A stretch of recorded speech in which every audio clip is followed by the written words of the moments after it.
There was little in the way of New Zealand economic data out this week, but global data has meant that global markets have been mixed.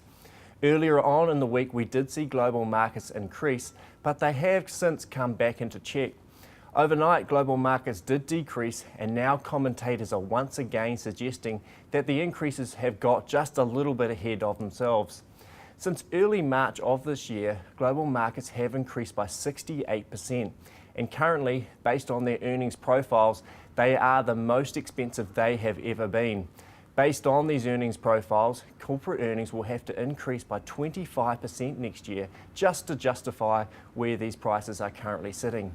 Only time will tell if this is achievable. Overnight, the New Zealand dollar has seen a fairly sizable shakedown. With equity markets moving lower, the US dollar was always going to be back in favour. However, a couple of other developments have also factored into the currency. Yesterday, the Labour Party did come out and say that they would like to see our export sector perform a little bit better than it currently is. This would mean that they would like to also see the currency more stable and more competitive. In addition to this, the OECD have also brought out their latest economic forecast. They have increased their forecast but see a few risks with the global economy at this present time. For New Zealand, they also see scope for the Reserve Bank to keep the official cash rate for an extended period of time. This has meant that the New Zealand dollar has been out of favour and has come down overnight. Currently, it is trading at around 73 cents to the US dollar. There have been some more positive things emerging for the wool industry over the past few weeks. Prices have edged up just slightly, but remember they have been moving off some very low levels.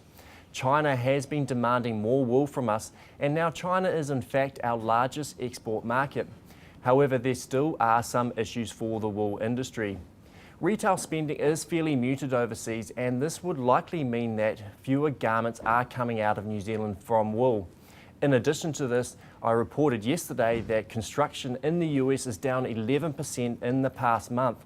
This would indicate that demand for carpets is also well down at this present time.